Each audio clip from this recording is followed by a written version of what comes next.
of the Traitors, and we're going to do a little recap of what's been happening so far. And today I have a special guest. She's a good friend of mine. Her name is Morgan Hendricks. Morgan, thanks for joining us. Thank you for having me. I'm so excited to talk about this.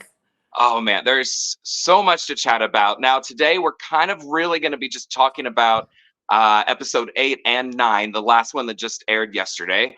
But there might be some things we kind of throw in from the other episodes as well. But these last 2 episodes have just been crazy.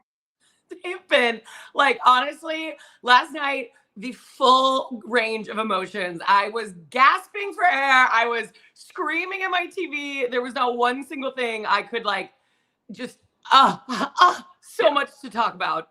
And of course, the cliffhanger, which we'll get to. But I was like, come on. How? What am I supposed to do for a week? Right, Oh, no. right. All right, well, let's jump out to just one episode before, episode 8. Okay. This show is just continuing to get momentum and all that. And what I want to talk about right away is Trishelle. I think Trishelle's actually kind of jumping out as one of the best faithfuls. Like, girl, Trishelle is here to play. Now, yes. We might have some questions about the hat choices. That's fine with me. She is here to play, though. Like, I have been so impressed. Her picking up that small last, like, Hail Mary from Dan before he left, and her really sitting on that for a while was so impressive. I mean, it really shows, obviously, her gamer roots for sure. She nailed it. She was like, Dan would need to throw a traitor under the bus to save himself if he didn't get banished. She just 100% nailed it. Like, she was so right. And like, she's just kept on it a little bit, but she hasn't played it too hard and heavy. She's kind of tried to dole it out, but I was very surprised. I mean, it's interesting watching her tell Peter, you know, whenever she was telling him about, like, I really think it's Phaedra. And he's like, why? And she's like, how do I explain this to you? You're from The Bachelor. I'm from Big Brother. We play different games. And I think that's what it comes down to, because we saw that, not to jump ahead, but her and CJ are speaking a different language come episode 9, and it's coming out with Trishelle. She's coming out hot and heavy. I'm very impressed with her. Right. And then she also had the great idea of we got to get Phaedra out now. Even if we think Parvati is another traitor, we got to get her now while we have the numbers. She just is brilliant at this. She's really smart. That was such a good call. And I know the momentum was already so in the court to, like, not shift the vote to Phaedra, and she wasn't going to get the numbers there. But man, if they had just listened to her and kept a traitor that they knew, let that fly under the radar, and then had that opportunity to test somebody else, we could be playing a totally different game right now. So totally different one to watch for sure. And real quick, before we kind of really get into episode 9, speaking of totally different game, I want to go back just a few more episodes to Dan. He was our first traitor. And do you not think he messed up his game by trying to get out Peter, or was it Bergie? Well, I think Dan, you know what, to be honest, he had a variety of people he was, like, slowly trying to knock away at, but Janelle sniffed him out so fast. And I will tell you this, I haven't watched a lot of seasons of Big Brother, but I was so excited to see Janelle on this season, because the one episode I did watch of Big Brother, she was on the first episode, and they were like, she's the must get out, get rid of her, she's too good, she's got to go. And she was hot on his trail. And I think if she had stayed in, that would have been incredible. He had a huge win getting her out, and I think he just got too cocky, honestly. He just got too full of himself a little bit. But Trishelle, I think that risk was too big. They should have just picked someone that had no chance of getting the shield. And then of course, Peter's plan worked, where he only told a couple of people who had the shield. And by the way, before we were starting recording, we were talking about Australia, UK. I believe this is the first time that a plan, like a master plan like that, has worked out in any season of The Traitor before. Like, just, that was brilliant. Absolutely. When he first started to describe it, I was kind of understanding what he was saying, but I thought he had messed up and told too many people about who had the shield and who didn't. But he fooled me wrong. And let me tell you, I have to say that I have been turned around on my thoughts of Peter. The boy from the windmill in The Bachelor has shocked me as a great game player in this game. And I think if we didn't know who the traitors were, I at home would be absolutely unable to tell you if Peter was a traitor or a faithful. I think he's playing this game way smarter than I anticipated it. Now, so we talked about Dan. He was traitor number 1 to go. Episode 8 saw Parvati go. So now we're only down to one traitor, Phaedra, who is by far one of my favorite people in the show. I've been writing down a lot of my quotes, my favorite quotes from the season. She's half of them. So, she has been so funny. Whenever Kevin was calling her out with her eye twitch, and she was like, no one on this earth has ever said that to me. And like her sincerity of that, like you could tell she was truly shocked. And I thought it was so funny. She's like, y'all are throwing things out the wazoo to get me out of here. Like, you're right, but we don't need to come for my eye twitch, okay? Like, right. She is incensed. Right. I've tried thousands of court cases. No one's ever mentioned an eye twitch. Yeah, exactly. Come on. I loved one of the first mornings she gets to breakfast and she's like, are there any eggs over there? Any hard boiled? No eggs? So that was a no on the eggs. It was like, Phaedra, there's more going on here. So Phaedra's alone. So she's got to choose another traitor because there's still, I think, good 7 people left in the whole group. And she decides to go with Kate, who, if you are watching this recap because you have been watching the season, Kate was added midway through the season, and you'll know Kate from season 1. And she was one of my favorites from season 1. So I was so excited to see her added in. I was shocked. I wasn't expecting it. I mean, I know they're always keeping us guessing, but I think it's so interesting to bring somebody back from that first season who was a really great person that, learned. It's going to be very interesting, but her coming back to the show, her getting picked as a traitor, and kind of like being forced the hand. Like, you can either go home dead or you can switch teams. He doesn't have another option. What are my options? Go home Kate or has stay. been cracking me up. Like, speaking of another person at breakfast the following morning after being a traitor, she's like, am I eating salmon like a traitor? Am I talking like a traitor? She's like, this is a whole different ballgame. So I'm really happy this switch happened. So we didn't just get Kate doing her greatness at being a faithful. And now we get to see her figure out this new area of being a traitor. But man, it was hilarious. Her being like, you don't have a strategy? What are you talking about? Like, right. Phaedra's like, I'm down to 1, girl. She had such a weird season last year. I'm really glad she's getting to kind of play a better part in this season. Agreed. Agreed. That first breakfast after she's a traitor, MJ noticed it in seconds. She was like, girl, you're looking weird. Yeah. Yeah. The life behind your eyes is gone. Like, he's like, what a thing. There's again, you're right. The quotes of the season and saying the light behind, girl, sums up with you. The light behind your eyes are gone. Like, I'd be, what are you talking about? No, I'm fine. I just didn't sleep well, which I think Kate was even taken aback completely with that whole, way to act and way to be. And I think it was so interesting to watch her kind of watch everybody walk in. And I'm interested in how that's going to play into her gameplay, especially as she goes through that episode. I mean, we saw her kind of lose it with the bugs the episode before. And so going into the challenges of this episode and kind of everyone having to shoot the arrow, luckily to Kate and Phaedra's luck, Phaedra kind of screwed it up at the end, but Kate had this opportunity to just play with the rest of everybody and let's just keep shooting in order. And that way we're all like, nothing's too suspicious, nothing's too skeptical. Well, until Phaedra kind of went off the beaten path. Well, I have opinions on that. Real quick, what I we'll probably touch on this later, so I don't mention it now. What's very interesting about adding Kate is that she is from the Bravo celebrity world, the Bravo universe. Absolutely, but she's not a housewife. She's not a housewife. She's from Below Deck, but they know her. They do BravoCon and all that together. So it was actually another good addition to this quote unquote housewives ecosystem. Yes. Group. Yeah. There's a better word for that. I'll think of it in a little bit. Alliance. The Housewives Alliance. So yes. And then, you were talking about this last mission.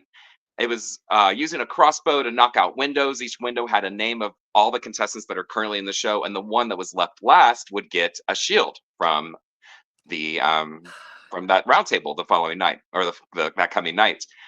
And after missing a lot and missing thousands of dollars per shot, or hundreds of dollars per shot, they finally found a system, and they were getting these windows taken out. Absolutely. And I mean, they were working as a team. Like, everyone kind of realized it. I think Phaedra, even when she was one of the first people to shoot. She was. And she immediately was like, whoa, everyone did their first round and was like, that was really hard. And they kind of started to realize if they don't move it too much, like, let's just get through this and not lose a ton of money, which I thought was a great opportunity for the Traitors to lay low, just let it happen. You'll know who gets the shield. You won't have any surprises. Just let it play out. But Phaedra, she got too scared. And I get it. She just lost her other 2 traitors. She's down to herself. Now Kate's brand new. She's so scared to figure out how to do this next. And Trishelle's hot on her trail. So I'm not surprised what she did, but it was such a red flag to everybody else. Well, what about this? They had knocked out the bottom left corner, and they could not get any of the top. I would go back to that bottom right corner and see if I could get it, because they've gotten the bottom row. I think it could have been spun in a mission physical way where they're like, well, let's go back to the bottom, get that corner, and then go back up. Does that make sense? Phaedra didn't have such spotlights on her already. Right. Well, Sandra mentioned it too. If Kate had done it, if anybody else had done it, I think they would have been like, I don't think, for that actual point, if Peter had done it, I think a lot of question marks would have come up. Why don't you want Trishelle to have one? In the same way, you're kind of on the chopping block here. But I do think Phaedra didn't exactly do the best advocating for herself in that, because she didn't really have anything to say. It was like, Trishelle's just hot on my case and I got to get her out of here because I'm a traitor. Right. Yeah, I just would have tried to spin it with, well, let's try a different route again, and it worked. And then they got out. And that could have worked 100%. Well, CT ended up getting the shield from that mission, correct? Yes. CT got it. Now we've got CT with the shield, and basically we've got the 2 groups. They've been calling them Peter's pals. And then at one point, Sandra called them the leftovers, which I actually really love that name, besides the Housewives group, because it's not just Housewives. You've got Sandra that was a part of it. And MJ is a Bravo girl, and Kate is a Bravo girl, but they're not Housewives. So I'm going to say the leftovers. And yeah, let's remember that CT did think that going down to Trishelle's was traitor behavior about Phaedra. And like I said, Sandra mentioned it too. So Sandra was also doing that, but obviously Sandra had other motives than Phaedra did. Sandra had other motives than Phaedra, but also there is such a world where I think traitor behavior gets really sketchy. You start talking about how you said this at that one moment, I said this at that moment. If you've ever played a game of Mafia with your friends, everything is on the table. So the minute you start talking about traitor behavior and I don't even know who you are anymore, but you're talking to some of your friends. I mean, Phaedra has said some of these friends have been my friends for 20-something years. Like, you start to play mind tricks on the idea of, oh my God, is she really lying to me right now? And I think that's starting to play into this Housewives group significantly. Yes. So yeah, just like we all thought, it's down to Peter and Phaedra, and teams are teaming up with their groups. And then they were tied 4-4, 4 for Peter, 4 for Phaedra. And then as MJ was about to reveal her vote, curtains. Next week. I don't know if I'll ever forgive them. I don't know if I'll ever forgive them. I don't know if I'll ever be able to understand why. I mean, it was brilliant. It was awesome. I will immediately tune in next week. I knew I was going to anyway. But oh my God. So who do you think, Craig? Who do you think the vote is? Well, Reddit is Redditing right now. Reddit is Redditing. They are hot on the case. It did not take long to. I've seen screenshots of the board, and people like it. The editors did it perfectly because it's blurred out and you can't really tell. It's right there. I paused it and rewound trying to see it too. Yeah. Yeah. It's so tough because I thought MJ was 50-50. I think she voted Peter, and I think Phaedra is safe. What about you? You do? I do. So in my council today of a couple of my traitor friends. I have a diehard traitor friend. She is convinced, it says Peter, she's convinced, she thinks that the teams are really smart. They have figured out that they can ride Phaedra as the traitor in the same way they thought that they could keep Poverty up there and keep her as a known traitor. And now I'm very interested to see how that actually will play out. If they do that strategy, I will think a lot more of these faithfuls, because it took this group of faithfuls a while to get Dan out in the first traitor out. So I'm interested to see. Biggest ordeal is if Phaedra goes home, the Housewives alliance will be blown up. It will be, and it's worth noting, Sandra voted for Peter, so Sandra did vote on the Housewives side, you know. But the thing is, you know, Sandra is one of the best reality competition people ever. Won Survivor multiple times, I believe. I'm ready for her to take off. I'm ready for her to like show her stuff. Maybe her voting Peter is now her move. You know, like she has definitely been playing it under the radar, and maybe she's just been waiting and waiting for her time to kind of strike.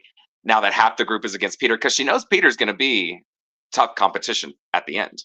So I think so. That's what I think she's doing. She's got to get him out of there. But you know, it was funny because I was watching with my fiance last night, and he was like, "Nope, I think we have been oversold on her. She might be good on a deserted island, but she has been wrong every week."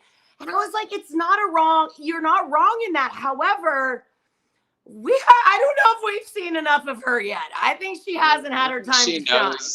I think she knows Phaedra's a traitor. And then I don't think she knows there's a fourth, because they haven't been told that yet. Remember, they all still think it's just one, or maybe they think it's more, but officially have not announced that another traitor was know for sure. Yeah.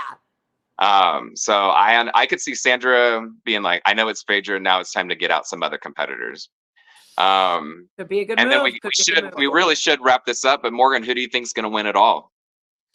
Man, if you had asked me a week ago, I'd have said Phaedra all the way, baby. But you know who I'm really going to go for right now, and you're going to be shocked? I think Kate might have a great chance. I think she might take this traitor level to the next level. We saw such good faithful play out of her in season 1. She has everything that it takes, and she knows this game better than anybody. I think it's Kate for me. I think Peter's getting out, and then I think they'll get out Phaedra next week. And then it's going to be all these faithful question each other and almost not even considering Kate. And I think Kate will just sit back and be like, "Y'all eliminate whoever you want to eliminate, because I'm it." And that's exactly how I am putting my money on. Like, yep. Yeah. Let's go to Vegas right now. We'll put it all on Kate. We'll come back. We'll let everyone know when we're millionaires. Yes. Yep. All right. We're both Team Kate. We'll see how this plays out. Obviously, you can follow us both. Our handles are right there. But more importantly, definitely follow Hollywood Junket, both here on YouTube and on Instagram. That way you get notifications about everything that we're doing. And we'll see you next time. Thanks for joining.